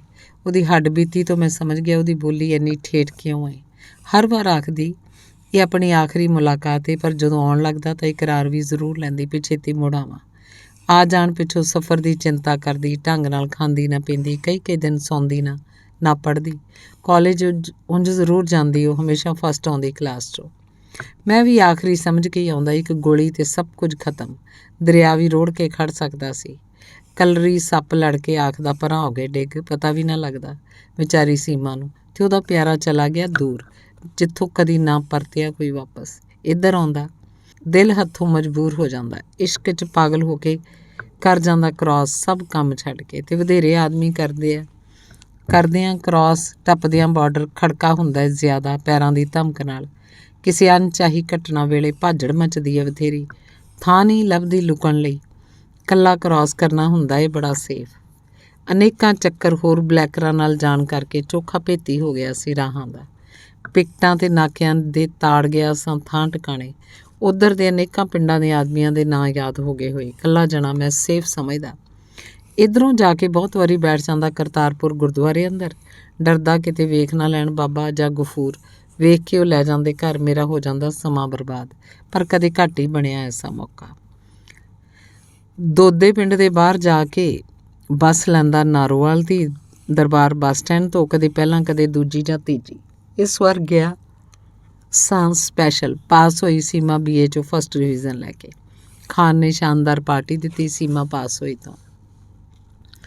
ਮੈਂ ਉਹਨਾਂ ਕੋਲ ਹੀ ਸੀ। ਨਤੀਜਾ ਆਉਣਾ ਹੁੰਦਾ ਜੇ 2 ਹਫ਼ਤਿਆਂ ਨੂੰ। ਖਾਨ ਨੇ ਪਹਿਲਾਂ ਹੀ ਪਤਾ ਕਰ ਲਿਆ ਯੂਨੀਵਰਸਿਟੀ ਤੋਂ। ਸੀਮਾ ਨਾਲ ਕਰਕੇ ਸਲਾਹ। ਉਸ ਪਾਰਟੀ ਦੀ ਤਰੀਕ ਮਿੱਥ ਦਿੱਤੀ 15 ਜੂਨ। ਖਾਨ ਨੇ ਕਿਹਾ ਨਿੰਮੇ ਤੂੰ ਅਗਲੇ ਦਿਨ ਆਵੀਂ ਪਾਰਟੀ ਤੋਂ। ਉਹ ਚਾਹੁੰਦਾ ਨਹੀਂ ਹੁੰਦਾ ਵਧੇਰੇ ਲੋਕਾਂ ਦੇ ਮੈਨੂੰ ਮੱਥੇ ਲਾਉਣਾ। ਸੀਮਾ ਆਖਿਆ ਖਾਨ ਤੋਂ ਪਰੋਖੇ ਹੋ ਕੇ, ਤੂੰ ਪਾਰਟੀ ਵਾਲੇ ਦਿਨ ਤੋਂ 4 ਦਿਨ ਪਹਿਲਾਂ ਹੀ ਆ ਜੀ। ਆਪਣੀਆਂ ਸਹੇਲੀਆਂ ਨਾਲ ਮਿਲਾਊਂ, ਗਿੱਧਾ ਪੈਣਾ, ਨੱਚ ਕੇ ਵਿਖਾਊਂ। ਨਾ ਆਇਆ ਤਾਂ ਬੋਲਣਾ ਨਹੀਂ ਮੈਂ ਤੇਰੇ ਨਾਲ। ਮੈਂ ਤਾਂ ਫਸ ਗਿਆ ਅੱਧ ਸਮਾਨੇ। ਕਿਹਦੀ ਮੋੜਾਂ ਕਿਹਦੀ ਮੰਨਾਂ। ਸੋਚ ਵਿਚਾਰ ਕੇ ਸਿੱਟਾ ਕੱਢਿਆ ਮੈਂ ਗੈਰ ਕਾਨੂੰਨੀ ਆ। ਖਾਨ ਠੀਕ ਆਖਦਾ ਕੀ ਪਤਾ। ਲੱਗਦਾ ਇੰਨੇ ਮਹਿਮਾਨਾਂ 'ਚ ਕੌਣ ਚੰਗਾ ਕੌਣ ਨਹੀਂ। ਦਿਲ ਤਾਂ ਬੜਾ ਕਰੇ ਵੀ ਸੀਮਾ ਦੇ ਇੰਨੇ ਹੰਮੇ ਨਾਲ ਆਖਿਆ ਜਾਣਾ ਚਾਹੀਦਾ, ਪਰ ਕਾਨੂੰਨ ਦੇ ਹੱਥ ਹੁੰਦੇ ਨੇ ਬੜੇ ਲੰਮੇ। ਮੁਹੱਬਤ ਲਈ ਕੀਤਾ ਸਫ਼ਰ ਬੇਪਨਾਹ ਹੁੰਦਾ ਜਦੋਂ ਕੋਈ ਨੱਢੀ ਪਾਉਂਦੀ ਹੈ ਉਸੀਆਂ ਕਿਸੇ ਦੀ ਡੀਕ 'ਚ। ਕੋਠੇ ਚੜ੍ਹ ਵੇਖਦੀ ਏ ਰਾਹ ਉਹਦੀ ਖਾਸ਼ ਲਈ। ਪ੍ਰੇਮੀ ਦੇ ਕੀਤੇ ਖਤਰਨਾਕ ਪੈਂਡੇ ਦੇ ਜ਼ਖਮ ਉਹਦੇ 2 ਬੋਲਾਂ ਦੀ ਮਰਮ ਨਾਲ ਹੀ ਹੋ ਜਾਂਦੇ ਨੇ ਠੀਕ। ਭੁੱਲ ਜਾਂਦੀ ਏ ਸਾਰੀ ਖੱਜਲ ਖੁਆਰੀ, ਅਸਹਿ ਪੀੜ, ਡੂੰਘਾ ਦਰਦ। ਮੈਂ ਪਾਰਟੀ ਤੋਂ ਅਗਲੇ ਦਿਨ ਗਿਆ ਸ਼ਾਮੀ 6 ਵਜੇ ਦੇ ਕਰੀਬ। ਬਾਹਰਲਾ ਦਰਵਾਜ਼ਾ ਲੰਘ ਕੇ ਅੰਦਰ ਗਿਆ। ਸਾਰਾ ਘਰ ਸੁੰਨਮਸਾਨ। ਮਾਲਾ ਨੂੰ ਆਵਾਜ਼ ਮਾਰੀ, ਉਸ ਦੱਸਿਆ ਬੀਬੀ ਜੀ ਅੰਦਰ ਹੀ ਨੇ। ਸੀਮਾ ਜਿਵੇਂ ਡੂੰਘੇ ਪਾਣੀਆਂ 'ਚ ਗਵਾਚਾ ਕੋਈ ਨਗੀਨਾ ਹੋਵੇ। ਮੈਂ ਉਹਨੂੰ ਲੱਭਦਾ ਫਿਰਾਂ, ਉਹ ਹੱਥ ਨਾ ਆਏ। ਪਾਸ ਹੋਣ ਦੇ ਚਾਅ ਪਰ ਬਹੁਤਾ ਮੇਰੀ ਉਡੀਕ 'ਚ। ਸਹੇਲੀਆਂ 'ਤੇ ਪਾਉਣ ਲਈ ਰੋਹਬ। ਸੀਮਾ ਹਰੇਕ ਦਿਨ ਤਿਆਰ ਹੁੰਦੀ ਹੋਊ ਬੜੀ ਲਗਨ ਨਾਲ। ਨਿੱਤ ਨਵਾਂ ਨਿਖਾਰ, ਨਿੱਤ ਨਵੀਂ ਲਿਸ਼ਕ ਪੁਸ਼ਕ। ਦਿਲ 'ਚ ਸਿੱਕ ਸਹਿਕ ਤਾਂਗ ਤੇ ਮੇਰਾ ਉਦਰੇਵਾਂ। ਅੰਗ ਅੰਗ ਉੱਠਦੀ ਜਵਾਨੀ ਦੇ ਨਸ਼ੇ 'ਚ ਅਲਸਾਇਆ। ਨੈਣਾਂ 'ਚ ਮੇਰੀ ਤਸਵੀਰ ਬਿਠਾਈ ਰੱਖਦੀ ਹੋਏਗੀ। ਮੁਹੱਬਤ ਦਾ ਸਕੂਨ ਉਹਦੀ ਤੜਪ 'ਚ ਵੀ ਹੁੰਦਾ ਤੇ ਮੈਂ ਉਹਦੇ ਚਾਵਾਂ 'ਤੇ ਫੇਰਤਾ ਸੀ ਪਾਣੀ। ਸੁਣ ਕੇ ਮੇਰੀ ਆਵਾਜ਼ ਸੀਮਾ ਪੈ ਗਈ ਬੈੱਡ 'ਤੇ ਚੱਦਰ ਲੈ ਕੇ। ਬਣਾ ਲਿਆ ਹੁਲੀਆ ਬਿਮਾਰਾਂ ਵਾਲਾ। ਮੈਂ ਆਵਾਜ਼ਾਂ ਮਾਰੀਆਂ, ਚੱਦਰ ਖਿੱਚਾਂ, ਕਦੇ ਮੂੰਹ ਤੋਂ ਕਦੇ ਪੈਰਾਂ ਤੋਂ। ਸੀਮਾ ਵੱਲੋਂ ਹੂੰ ਨਾ ਹਾਂ, ਘੂਕ ਸਿੱਧੀ ਹੋਣ ਦਾ ਕਰੇ ਬਹਾਨਾ। ਮੈਂ ਸੁਲ੍ਹਾ ਸਫਾਈ ਨਾਲ ਦੀਆਂ ਕਰਾਂ ਗੱਲਾਂ। ਤੂੰ ਕਿਉਂ ਨਹੀਂ ਸਮਝਦੀ ਮੇਰੀ ਮਜਬੂਰੀ। ਮੈਨੂੰ ਵੱਡੀ ਖੁਸ਼ੀ ਹੋਈ ਤੇਰੇ ਪਾਸ ਹੋਣ ਦੀ। ਸੀਮਾ ਉੱਠੀ ਚੁੱਪਚਾਪ ਗੁੰਮਸੁੰਮ। ਅੱਖ ਨਹੀਂ ਮਿਲਾਈ ਮੇਰੇ ਨਾਲ। ਸ਼ਰਬਤ ਲਿਆ ਕੇ ਮੇਜ਼ 'ਤੇ ਰੱਖਤਾ। ਬਰਫੀ ਤੇ ਸਮੋਸੇ ਵੀ। ਕਾਬੂ ਕੀਤਾ ਹੋਇਆ ਵਲੇਟਿਆ ਸਮੇਟਿਆ ਡੁੱਲਣ 'ਤੇ ਆਇਆ ਦਿਲ। ਮੇਰੀਆਂ ਨਜ਼ਰਾਂ ਤੋਂ ਨਜ਼ਰਾਂ ਚੁਰਾਉਂਦੀ। ਬਹੁਤੇ ਜਵਾਬ ਹਾਂ ਹੂੰ 'ਚ ਦਿੰਦੀ। ਕਦੇ ਚਾਦਰ ਠੀਕ ਕਰਦੀ ਬੈੱਡ ਦੀ, ਕਦੇ ਮਾਲਾ ਨਾਲ ਕੋਈ ਗੱਲ ਕਰਦੀ। ਚੋਰ ਅੱਖੀ ਮੇਰੇ ਵੱਲ ਝਾਕ ਵੀ ਲੈਂਦੀ। ਮੇਰੇ ਸਤਾ ਦੇ ਦੁੱਖ 'ਚ ਸਵਾਦ ਲੈਂਦੀ। ਮੈਂ ਉੱਠ ਕੇ ਜਾ ਬੈਠਾ ਬਗੀਚੇ 'ਚ। ਸੋਚਾ ਮਨਾ ਕਿਵੇਂ ਮਨਾਵਾਂ ਰੁੱਸੀ ਨੂੰ। ਹੈ ਉਹ ਸੱਚੀ। ਸ਼ਾਮਾਂ ਪੈ ਗਈਆਂ। ਮੈਂ ਅੰਦਰ ਗਿਆ। ਵੇਖਿਆ ਸੀਮਾ ਪਈ ਹੋਈ ਪਲੰਘ 'ਤੇ ਸੋਚਦੀ ਹੁਸੀਨ ਮੁਖੜੇ 'ਤੇ ਉਦਾਸੀ ਦਾ ਗਹਿਰਾ ਪਰਛਾਵਾਂ। ਮੈਂ ਬਾਹੋਂ ਫੜ ਕੇ ਸਿੱਧਾ ਕੀਤਾ, ਫਿਰ ਕੋਸੀ ਪੰਘਰੀ ਵਾਚ ਗਿਆ। ਕੀ ਕਸੂਰ ਹੋ ਗਿਆ ਮੈਥੋਂ? ਕੋਈ ਗੁਨਾਹ ਜਿਹੜਾ ਤੂੰ ਕਰ ਨਹੀਂ ਸਕਦੀ ਮਾਫ਼? ਉਹ ਵੱਖੀ ਭਾਰ ਹੋ ਗਈ। ਮੈਂ ਅਰਕਾਂ ਭਾਰ ਹੋ ਕੇ ਠੋਡੀ ਰੱਖੀ ਉਹਦੇ ਮੋਢੇ 'ਤੇ। ਹਾਏ ਅੱਲਾ, ਕੀ ਅਗਲੇ 'ਤੇ ਭਾਰ ਨਹੀਂ ਪੈਂਦਾ? ਬੇਮੁਖ ਬੇਦਰਦ ਜਿਹਾ। ਮੈਨੂੰ ਟੱਚ ਨਹੀਂ ਕਰਨਾ। ਤੇਰਾ ਮੁੜ ਗਿਆ ਮੂੰਹ ਮੇਰੇ ਤੋਂ। ਤੇਰੇ ਕੋਲ ਪੰਮੀ ਦੀ ਬੁੱਕਲ ਹੈ ਸੂ। ਮੇਰੀ ਕੀ ਲੋੜ ਸੀ ਹੁਣ? ਉਹ ਗੁੱਸੇ ਨਾਲ ਕਿਹਾ। ਮੈਂ ਇੱਕਦਮ ਨਿਰਾਸ਼ ਜਿਹਾ ਹੋ ਗਿਆ। ਸੀਮਾ ਕਦੇ ਇੱਥੋਂ ਤੱਕ ਨਹੀਂ ਸੀ ਨਾਰਾਜ਼ ਹੋਈ ਮੇਰੇ ਨਾਲ। ਮੈਂ ਹੋਰ ਚਾਰਾ ਕੀਤਾ ਮਨਾਉਣ ਦਾ। ਪਤਾ ਮੈਨੂੰ ਹੈ ਸੀ ਮਨ ਉਹਨੇ ਜ਼ਰੂਰ ਜਾਣਾ। ਐਵੇਂ ਘੜੀ ਪਲ ਦਾ ਉਹ ਪਲ ਜਦ ਬੈਠੇ ਹੋਈਏ ਆਮੋ ਸਾਹਮਣੇ ਜਜ਼ਬਾਤਾਂ ਨਾਲ ਜਕੜੀ ਜੀਭ ਸਾਥ ਨਾ ਦੇਵੇ। ਇਹ ਪਲ ਹੁੰਦੇ ਨੇ ਇੱਕ ਦੂਜੇ 'ਚ ਡੁੱਬ ਜਾਣ ਦੇ। ਇਹਦਾ ਕੋਈ ਨਾਮ ਨਹੀਂ ਹੁੰਦਾ। ਲੋੜ ਹੀ ਨਹੀਂ ਪੈਂਦੀ ਕਿਸੇ ਰਿਸ਼ਤੇ ਦਾ ਨਾਂ ਦੇਣ ਦੀ। ਪਰ ਇਹ ਬੇਨਾਮ ਰਿਸ਼ਤਾ ਨਿਭਾਇਆ ਜਾਂਦਾ ਆਖਰੀ ਸਾਹਾਂ ਤੱਕ। ਦਿਲ 'ਤੇ ਪਏ ਜ਼ਖਮਾਂ ਨੂੰ ਭਰਨ ਲਈ ਮੁਹੱਬਤ ਇੱਕ ਅਹਿਮ ਦਵਾਈ ਹੁੰਦੀ ਹੈ। ਪਿਆਰ ਇੱਕ ਅਜਿਹਾ ਅਹਿਸਾਸ ਹੈ ਜਿਸ 'ਚ ਮਹਿਸੂਸ ਕਰਨ ਦੀ ਅਥਾਹ ਸ਼ਕਤੀ ਹੁੰਦੀ ਹੈ। ਸੀਮਾ ਵਿਚਾਰੀ ਵੀ ਮਜਬੂਰ ਸੀ, ਲਾਚਾਰ ਸੀ। ਮੇਰਾ ਪਿਆਰ ਉਹਦੀ ਜਾਨ ਸੀ, ਸ਼ਾਨ ਸੀ। ਪਿਛਲੇ 1 ਸਾਲ 'ਚ ਮੈਂ ਉਹਦੇ ਅੰਦਰ ਚਾਨਣ ਦੇ ਬੂਟੇ ਵਾਂਗ ਮਹਿਕ ਪਿਆ ਸੀ। ਨਾਲ ਸੌਂਦਾ, ਨਾਲ ਜਾਗਦਾ, ਬੋਲਦੀ ਤੇ ਉਹਦੀ ਆਵਾਜ਼ 'ਚ ਮੇਰੀ ਆਵਾਜ਼ ਰਲੀ ਹੁੰਦੀ। ਤੁਰਦੀ ਤਾਂ ਮਹਿਸੂਸ ਕਰਦੀ ਜਿਵੇਂ ਤੁਰ ਰਿਹਾ ਹੋਵਾਂ। ਮੈਂ ਵੀ ਨਾਲ ਨਹਾਉਂਦੀ, ਕੱਪੜੇ ਬਦਲਦੀ, ਝੂਠ ਮੂਠ ਦਾ ਕੰਧਾਂ ਨੂੰ ਘੂਰਦੀ, ਵਾਲ ਵਾਹੁੰਦੀ, ਸ਼ੀਸ਼ੇ 'ਚ ਮੈਂ ਵੀ ਖਲੋਤਾ ਦਿਸਦਾ। ਅੰਗ ਅੰਗ ਨਾਲ ਮੈਨੂੰ ਲਿਪਟਿਆ ਕਿਆਸ ਕਰਦੀ। ਹੋਰ ਸਭ ਲੋੜਾਂ ਨਾਲੋਂ ਬਹੁਤੀ ਵੱਡੀ ਲੋੜ ਸੀ ਮੇਰੀ ਲੋੜ। ਸੋਚਦੀ ਕਦੇ ਹੋ ਨਹੀਂ ਸਕਦਾ ਨਿੰਮਾ ਮੇਰੇ ਨਾਲ ਇਕਰਾਰ ਕਰਕੇ ਆਵੇ ਨਾ। ਮੈਂ ਤੇ ਸੀਮਾ ਪੈਂਦੇ ਲੜ ਵੀ, ਕਈ ਵਾਰ ਹੋਏ ਗੁੱਸੇ, ਨਾਰਾਜ਼, ਮਿੱਠੇ ਮਿੱਠੇ ਝਗੜੇ ਵੀ, 2-2 ਦਿਨ ਬੋਲਦੇ ਨਾ। ਮੈਨੂੰ ਬੜਾ ਤੜਫਾਉਂਦੀ, ਸਤਾਉਂਦੀ, ਬਹੁਤਾ ਰੁੱਸਦੀ ਮੇਰੇ ਲੇਟ ਹੋ ਜਾਣ ਕਰਕੇ। ਸ਼ੱਕ ਕਰਦੀ ਮੈਂ ਚਲਾ ਜਾਂਦਾ ਪੰਮੀ ਕੋਲ ਪਟਿਆਲੇ, ਪਿੱਛੋਂ ਮੰਨ ਵੀ ਪੈਂਦੀ। ਜਦੋਂ ਹੁੰਦੀ ਮੇਰੇ ਨਾਲ ਨਾਰਾਜ਼, ਵੱਡੀ ਸਜ਼ਾ ਦਿੰਦੀ ਇਕੱਲੇ ਖਾਣ ਪੀਣ ਦੀ। ਉਂਝ ਹਮੇਸ਼ਾ ਇਕੱਠੇ ਖਾਂਦੇ ਪੀਂਦੇ ਇੱਕੋ ਥਾਲੀ 'ਚ। ਖਾਂਦੇ ਹੁੰਦਿਆਂ ਵੱਖੋ ਵੱਖ ਹੀ ਖਾਂਦੇ, ਪਰ ਉਹ ਕਿਤੇ ਰੱਬ ਸਬੱਬੀ ਘਰ ਹੁੰਦਾ। ਦੂਜੀ ਸਜ਼ਾ ਹੁੰਦੀ ਪਿਘਲੇ ਹੋਏ ਪਲਾਂ 'ਚ ਇਨਕਾਰ ਕਰਨਾ ਛੋਹਣ ਤੋਂ। ਇਹ ਸਜ਼ਾ ਤਾਂ ਭੋਗਦੀ ਉਹ ਵੀ ਮੇਰੇ ਨਾਲ ਬਰਾਬਰ ਹੀ। ਮਾਲਾ ਰਾਹੀਂ ਗੱਲ ਕਰਦੀ, ਸੁਣਾਉਂਦੀ, ਭਾਵੇਂ ਉਹ ਕਿਤੇ ਬਾਹਰ ਹੀ ਹੁੰਦੀ। ਜੇ ਕਿਤੇ ਜਾਣਾ ਹੁੰਦਾ ਬਾਹਰ ਘੁੰਮਣ, ਆਵਾਜ਼ ਦਿੰਦੀ, ਮਾਲਾ ਮੈਂ ਚੱਲੀ ਆਂ ਬਾਜ਼ਾਰ। ਜੇ ਕਿਸੇ ਜਾਣਾ ਹੋਵੇ ਤਾਂ ਬੈਠ ਜੇ ਕਾਰ 'ਚ ਪਿਛਲੀ ਸੀਟ 'ਤੇ। ਨੈਣ ਗੁਸੈਲ ਤੇ ਮੱਥੇ 'ਤੇ ਹੁੰਦੀਆਂ ਤਿਉੜੀਆਂ। ਜਦੋਂ ਵੇਖਦੀ ਮੈਨੂੰ ਹਾਲੋਂ ਬੇਹਾਲ ਟੁੱਟਿਆ ਖੁੱਸਿਆ, ਸੋਚਦੀ ਹੋ ਗਈ ਭਾਰੀ ਸਜ਼ਾ ਪਾ ਕੇ ਅੱਖਾਂ 'ਚ ਅੱਖਾਂ ਮੁਸਕਰਾ ਪੈਂਦੀ। ਸਾਰਾ ਗੁੱਸਾ ਫੈਲ ਜਾਂਦਾ ਅੱਖਾਂ 'ਚ, ਅੱਥਰੂ ਬਣ ਕੇ ਦੌੜ ਕੇ ਲੱਗ ਜਾਂਦੀ ਸੀਨੇ ਨਾਲ। ਮੈਂ ਆਪ ਮੁਹਾਰੇ ਗੁਆਚ ਜਾਂਦਾ ਉਹਦੀਆਂ ਸ਼ੋਖ ਅਦਾਵਾਂ ਵਿੱਚ। ਭੁਰੇ ਭੁਰੇ ਬੋਲ ਸੁਣਦੀ, ਹਾਏ ਮਰ ਗਈ ਮੈਂ ਅਣਿਆਈ ਮੌਤੇ। ਨਹੀਂ ਫੇਰ ਨਹੀਂ ਰੁੱਸਦੀ, ਤੂੰ ਤਾਂ ਮੇਰਾ ਸੋਨਾ ਹੈ ਤੇ ਮੈਂ ਸਾਰਾ ਹੀ ਪਿਘਲ ਜਾਂਦਾ। ਮੁਹੱਬਤ ਜਦੋਂ ਪਾ ਲਵੇ ਨਕਾਬ ਰੁੱਸੇ ਦਾ, ਸਰੀਰ 'ਚ ਇੱਕ ਪੈਦਾ ਹੁੰਦੀ ਹੈ ਤਰੰਗਾ ਵਰਗੀ ਮਿੱਠੀ ਮਿੱਠੀ ਝਰਨਾਹਟ, ਇੱਕ ਕੰਬਣੀ, ਇੱਕ ਵੇਗ। ਉਦੋਂ ਹੋਰ ਵੀ ਸੁੰਦਰ ਹੋ ਜਾਂਦੀ। ਸੀਮਾ ਦੇ ਮੱਥੇ ਪਈਆਂ ਤਿਉੜੀਆਂ ਦੀ ਤਾਣੀ, ਲਚਕੀਲੇ ਲੱਕ ਦੇ ਹੁਲਾਰਿਆਂ ਦੀ ਪੀਂਘ ਤੇ ਬੈਠ ਕੇ ਝੂਟੇ ਲੈਂਦਾ ਮੈਂ ਬਹਿਸ਼ਤਾਂ ਦੇ। ਸੀਮਾ ਦਾ ਮੇਰੇ ਨਾਲ ਪਿਆਰ ਮਿਣ ਤੋਲ ਕੇ ਹਿੱਸਾ ਲੈਣ ਵਰਗਾ ਨਹੀਂ ਸੀ। ਪੂਰਨ ਕਬਜ਼ਾ ਸਮਝਦੀ ਮੇਰੇ ਤੇ, ਆਖਦੀ ਪਿਆਰ ਤਾਂ ਧੁੱਪ ਦੇ ਪਾਣੀ 'ਚ ਉਤਰਨ ਵਾਂਗ ਹੁੰਦਾ, ਸਾਹਾਂ ਦੇ ਆਉਣ ਜਾਣ ਵਾਂਗ, ਕਦੇ ਤੇਜ਼ ਕਦੇ ਹੌਲੀ, ਕਦੇ ਸਾਵਾਂ। ਜਿੱਥੇ ਵੀ ਜਾਵਾਂ ਤੂੰ ਨਾਲ ਹੁੰਨਾ, ਪਰਛਾਵੇਂ ਵਾਂਗ। ਦੂਰ ਹੋਵੇਂ ਤਾਂ ਵੀ ਫਿੱਕਾ ਨਹੀਂ ਪੈਂਦਾ, ਸਗੋਂ ਫੁੱਟ ਫੁੱਟ ਪੈਂਦਾ ਹੈ। ਖਿੱਚ ਹੋ ਜਾਂਦੀ ਹੈ ਤੇਰੀ ਤਿੱਖੀ ਉਡੀਕ, ਪਿੱਛੋਂ ਮਿਲਿਆ ਲੱਗਣਾ ਹੈ ਹੋਰ ਸੁੰਦਰ ਆਪਣਾ ਆਪਣਾ। ਤੇ ਉਹੀ ਸੀਮਾ ਮੂੰਹ ਸੁਜਾਈ ਬੈਠੀ ਸੀ ਮੇਰੇ ਇੱਕ ਦਿਨ ਪਛੜ ਕੇ ਜਾਣ 'ਤੇ। ਕਿਵੇਂ ਮੰਨੇਗੀ? ਹਰ ਸ਼ਰਤ ਮਨਜ਼ੂਰ। ਵੱਲੋਂ ਜਿਹੜੇ ਦਿਲ 'ਚ ਹੋਵੇਂ ਤੂੰ ਵੱਸਦੀ, ਉੱਥੇ ਹੋਰ ਕੋਈ ਕਿਵੇਂ ਆ ਸਕਦਾ? ਚੱਲ ਉੱਠ ਖਾਣਾ ਖਾਈਏ, ਮੈਂ ਹੱਥ ਫੜ ਕੇ ਖਿੱਚਿਆ। ਪਰ ਤੂੰ ਆਇਆ ਕਿਉਂ ਨਾ? ਇੱਕੋ ਹੀ ਮੇਰਾ ਦੋਸਤ ਹੋਵੇ, ਉਹ ਵੀ ਸ਼ਾਮਲ ਨਾ ਹੋਵੇ ਮੇਰੀ ਖੁਸ਼ੀ 'ਚ। ਜੇ ਕੋਲ ਨਾ ਹੋਵੇ ਮਹਿਰਮ, ਫਿਰ ਕਾਹਦੀਆਂ ਖੁਸ਼ੀਆਂ, ਕਿਸ ਕੰਮ ਹਾਸੇ? ਜਾ ਕੱਲਾ ਖਾ। ਉਸ ਘੂਰੀ ਵੱਟੀ ਮੂੰਹ ਫੇਰ ਲਿਆ ਦੂਜੇ ਪਾਸੇ। ਠੀਕ ਆ। ਡੂੰਘਾ ਹੌਕਾ ਭਰ ਕੇ ਮੈਂ ਚਲੇ ਜਾਣਾ ਤੇ ਹੌਲੀ ਜੀ ਫੜ ਕੇ ਉਹਦੀ ਸੱਜੀ ਵੀਣੀ ਵਿੱਚ ਪਾ ਦਿੱਤਾ ਚਾਂਦੀ ਦਾ ਬੋਰਾਂ ਵਾਲਾ ਕੰਗਣ। ਆਖਿਆ ਮੇਰੇ ਵੱਲੋਂ ਇਹ ਮਾਮੂਲੀ ਗਿਫਟ ਪ੍ਰਵਾਨ ਕਰ। ਮੈਂ ਚੱਲਿਆ ਤੇ ਮੈਂ ਤੁਰ ਪਿਆ। ਉਸੇ ਛਿਣ ਸੀਮਾ ਹੋ ਗਈ ਚੰਗੀ ਭਲੀ, ਮੈਨੂੰ ਪਿੱਛੋਂ ਮੋਢਿਓਂ ਆ ਫੜਿਆ ਦੌੜ ਕੇ। ਕੰਗਣ ਦੇ ਬੋਰਾਂ 'ਚੋਂ ਮਿੱਠਾ ਸੰਗੀਤ ਛਣਕਿਆ, ਦਿਲ ਨੂੰ ਧੂਹ ਪਾਉਂਦਾ, ਰੂਹ ਨਸ਼ਿਆਉਂਦਾ। ਹਾਏ ਕਿੰਨਾ ਪਿਆਰਾ ਸੂ। ਪਹਿਲਾਂ ਕੰਗਣ ਤੇ ਫੇਰ ਉਹਦੇ ਚਿਹਰੇ 'ਤੇ ਦਿਨ ਚੜ੍ਹਦੇ ਦੀ ਲਾਲੀ ਭਖਣ ਲੱਗੀ, ਜਿਵੇਂ ਸੂਰਜ ਨੇ ਆਪਣੇ ਹੱਥਾਂ ਨਾਲ ਪਿਆਰ ਦਿੱਤਾ ਹੋਵੇ। ਫਟ ਗਿਆ ਰੋਸੇ ਦਾ ਨਕਲੀ ਨਕਾਬ, ਸਭ ਗਿਲੇ ਸ਼ਿਕਵੇ ਦੂਰ ਉੱਡ ਪੁੱਡ ਗਏ। ਮੈਂ ਬਾਹਾਂ 'ਚ ਲੈ ਕੇ ਘੁੱਟਿਆ, ਘੰਟਾ ਭਰ ਕਰਦੀ ਰਹੀ ਗੱਲਾਂ ਪਾਰਟੀ ਦੀਆਂ। ਸੀਮਾ ਨਾਲ ਗੁਜ਼ਾਰੇ ਪਲ ਮੇਰੀ ਜਮ੍ਹਾਂ ਪੂੰਜੀ ਹੁੰਦੇ ਸੀ। ਮੈਂ ਨਹਾਉਣ ਚਲਾ ਗਿਆ, ਆਇਆ ਤਾਂ ਸੀਮਾ ਨੇ ਨਵਾਂ ਸੂਟ ਦਿੱਤਾ, ਸਲਵਾਰ ਕਮੀਜ਼ ਕਰੀਮ ਕਲਰ ਦਾ। ਚੇਅਰ 'ਤੇ ਬੈਠ ਕੇ ਨਿਰਾਸ਼ ਜਿਹਾ ਬੋਲੀ, ਜੇ ਰੋਟੀ ਕੱਪੜਾ ਹੀ ਜ਼ਿੰਦਗੀ ਹੁੰਦੀ, ਇਨਸਾਨ ਦਾ ਜੀਣਾ ਬੜਾ ਸੌਖਾ ਤੇ ਸਹਿਲ ਹੋ ਜਾਂਦਾ। ਸਾਡੇ 'ਚ ਇੱਕ ਮਨ ਨਾਂ ਦੀ ਚੀਜ਼ ਵੀ ਹੁੰਦੀ ਸੂ। ਉਹਦੀਆਂ ਵੱਖਰੀਆਂ ਲੋੜਾਂ ਨੇ, ਰੀਤ ਹੀ ਕੁਦਰਤ ਨੇ ਐਸੀ ਤੋਰੀ ਹੋਈ ਹੈ। ਨੌਜਵਾਨ ਕੁੜੀ ਮੁੰਡੇ ਨੂੰ ਹਰ ਵਕਤ ਲੋੜ ਹੁੰਦੀ ਇੱਕ ਦੂਜੇ ਦੀ। ਫਿਰ ਦੋ ਤੋਂ ਇੱਕ ਹੋ ਜਾਈਦਾ। ਤੇ ਤੂੰ ਮੇਰਾ ਗੱਭਰੂ ਹੈ, ਤੇਰੇ 'ਤੇ ਮੇਰਾ ਕੋਈ ਹੱਕ ਵੀ ਬਣਦਾ। ਖਸਮਾਂ ਨੂੰ ਖਾਂਦਾ ਖਾਣ।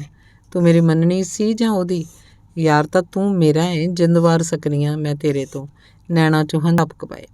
ਬਾਬਾ ਮੈਂ ਮਾਫ਼ੀ ਮੰਗਣਾ। ਮੈਂ ਕੰਨਾਂ ਨੂੰ ਹੱਥ ਲਾਏ। ਉਹ ਨਾ ਚਾਹੁੰਦੀ ਹੋਈ ਵੀ ਹੱਸ ਪਈ।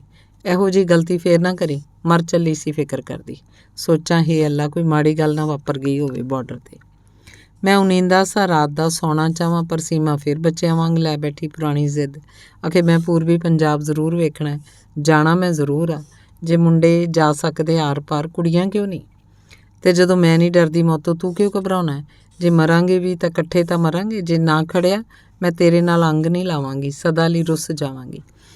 ਹਾਂ ਪਿਆਰ ਜ਼ਰੂਰ ਕਰਾਂਗੀ। ਉਹਦਾ ਹਾਸਾ ਨਿਕਲ ਗਿਆ ਮੱਲੋ ਜੋਰੀ। ਮੈਂ ਕਿਹਾ ਗਫੂਰ ਨਾਲ ਸਲਾਹ ਕਰਕੇ ਦੱਸਾਂਗਾ। ਸਲਾਹ ਨਹੀਂ, ਮੈਂ ਜਾਣਾ ਹੈ, ਜ਼ਰੂਰ ਜਾਣਾ ਹੈ, ਹਰ ਹਾਲ ਜਾਣਾ ਹੈ। ਪ੍ਰੋਮਿਸ ਕਰ ਮੇਰੇ ਨਾਲ। ਹੁਣੇ ਇਸੇ ਵਕਤ ਉਸ ਕਠੋਰਤਾ ਨਾਲ ਕਿਹਾ। ਮੈਂ ਹੋ ਗਿਆ ਡਾਢਾ ਪਰੇਸ਼ਾਨ, ਦੁਖੀ। ਮੇਰੇ ਦਿਮਾਗ 'ਚ ਭਾਰਤੀ ਜੇਲ੍ਹਾਂ 'ਚ 5 ਵਰ੍ਹੇ ਸਵੈ ਜੀਵਨੀ ਦੀ ਨਾਇਕਾ ਮੇਰੀ ਟਾਇਲਰ ਲਿਸ਼ਕੀ ਨਾਲ ਉਤੇ ਹੋਏ ਘੋਰ ਤਸ਼ੱਦਦ ਦੇ ਦ੍ਰਿਸ਼ ਸਾਹਮਣੇ ਆ ਖਲੋਤੇ। ਸੋਚਾਂ, ਇਹ ਅਮੋੜ ਕੁੜੀ ਕ੍ਰਾਸ ਕਰਨ ਨੂੰ ਕੀ ਖੇਡ ਸਮਝਦੀ ਹੈ ਬੱਚਿਆਂ ਦੀ? ਕਿਵੇਂ ਸਮਝਾਵਾਂ ਇਹਨੂੰ? ਨਿੰਮੇ, ਤੂੰ ਮੈਨੂੰ ਪਿਆਰ ਨਹੀਂ ਕਰਦਾ? ਕਿ ਮੈਂ ਤੈਨੂੰ ਹਸਬੈਂਡ ਵਾਂਗ ਤਸਲੀਮ ਨਹੀਂ ਕੀਤਾ? ਦੇ ਜਵਾਬ। ਉਹਨੇ ਮੇਰੀ ਬਾਂਹ ਫੜ ਕੇ ਝੰਜੋੜਿਆ। ਮੈਂ ਸਿਰ ਮਾਰ ਕੇ ਹੁੰਗਾਰਾ ਭਰਿਆ। ਮਾਈ ਡੀਅਰ, ਹਿਸਟਰੀ ਗਵਾਹ ਏ, ਜੋ ਮੁਹੱਬਤਾਂ ਹੋਈਆਂ ਨੇ ਨਾਬਰ ਸਮਾਜ ਤੋਂ ਲਿਆਂਦੇ ਨੇ ਇਨਕਲਾਬ। ਉਹ ਜੂਝਦੇ ਰਹੇ ਨੇ ਅਨਾਰਕਲੀ ਤੇ ਸਲੀਮ ਦੀ ਮੁਹੱਬਤ। ਰਜ਼ੀਆ ਸੁਲਤਾਨਾ ਦਾ ਪਿਆਰ, ਕਿੰਨੇ ਜ਼ੁਲਮ ਤੇ ਤਸ਼ੱਦਦ ਸਹਿ ਕੇ ਉਹਨਾਂ ਅਮਰ ਕਥਾਵਾਂ ਰਚੀਆਂ। ਹੀਰ ਰਾਂਝਾ, ਸੱਸੀ ਪੁੰਨੂ, ਹੋਰ ਪ੍ਰੇਮੀ ਵੀ ਹੱਸ ਕੇ ਰਹੇ ਲੜਦੇ ਔਕੜਾਂ ਤੇ ਮੁਸੀਬਤਾਂ ਨਾਲ। ਮੈਂ ਤਾਂ ਸਿਰਫ ਕ੍ਰਾਸ ਹੀ ਕਰਨਾ। ਮੈਨੂੰ ਯਕੀਨ ਹੀ ਨਹੀਂ, ਮਾਣ ਵੀ ਏ, ਮੇਰਾ ਨਿੰਮਾ ਇੰਨਾ ਕਮਜ਼ੋਰ ਨਹੀਂ ਹੈਗਾ। ਉਹਨੇ ਦੇ ਕੇ ਹਵਾਲੇ ਆਸ਼ਕਾਂ ਦੀ ਹਿਸਟਰੀ ਦੇ ਮੈਨੂੰ ਲਲਕਾਰਿਆ, ਉਕਸਾਇਆ। ਮੈਂ ਹੈਰਾਨਗੀ ਨਾਲ ਉਹਦੇ ਚਿਹਰੇ ਵੱਲ ਵੇਖਿਆ। ਕਦੇ ਸੋਚਿਆ ਵੀ ਨਹੀਂ ਸੀ ਸੀਮਾ ਇੰਨਾ ਡੂੰਘਾ ਗਿਆਨ ਰੱਖਦੀ ਹੋਊ। ਮੈਂ ਜਜ਼ਬਾਤੀ ਹੋ ਗਿਆ। ਠੀਕ ਆ, ਮੈਂ ਲੈ ਜਾਂਗਾ, ਪਰ ਗਫੂਰ ਨਾਲ ਸਲਾਹ ਕਰ ਲੈਣ ਦੇ, ਕੀ ਹਰਜ ਆ? ਆਹ ਤਾਂ ਗੱਲ ਹੋਈ ਨਾ, ਹੈ ਕਿ ਨਹੀਂ? ਉਹ ਖੁਸ਼ ਹੋ ਗਈ, ਚਿਹਰਾ ਚਮਕ ਉੱਠਿਆ, ਬੁੱਲਾਂ 'ਚ ਕਿਸੇ ਗੀਤ ਦੀ ਸੁਰ ਵਰਗੀ ਥਿਰਕਣ। ਪੂਰਾ ਹਫ਼ਤਾ ਗੁਆਚੇ ਰਹੇ ਅਸੀਂ ਆਪਣੇ ਪਿਆਰ ਦੀ ਚਾਨਣੀ 'ਚ। ਖਾਣ ਤਾਂ ਘਰ ਟਿਕਦਾ ਨਾ, ਰਾਤ ਦਿਨ ਹੁੰਦੇ ਸਾਡੇ ਆਪਣੇ। ਕਦੇ ਤਾਂ ਹੋਸ਼ ਨਾ ਰਹਿੰਦੀ ਖਾਣ ਪੀਣ ਦੀ ਵੀ। ਮੇਰੇ ਬਾਰ-ਬਾਰ ਜ਼ੋਰ ਦੇਣ 'ਤੇ ਵੀ ਬਹੁਤ ਘੱਟ ਸਹੇਲੀਆਂ ਨਾਲ ਮਿਲਾਉਂਦੀ। ਮੈਂ ਇਤਰਾਜ਼ ਕਰਦਾ ਤਾਂ ਆਖਦੀ, ਸਹੁੰ ਤੇਰੀ, ਮੈਨੂੰ ਡਰ ਲੱਗਦਾ, ਕੀ ਪਤਾ ਕੋਈ ਹੋਰ ਹੀ ਨਾ ਵਲ ਬਏ।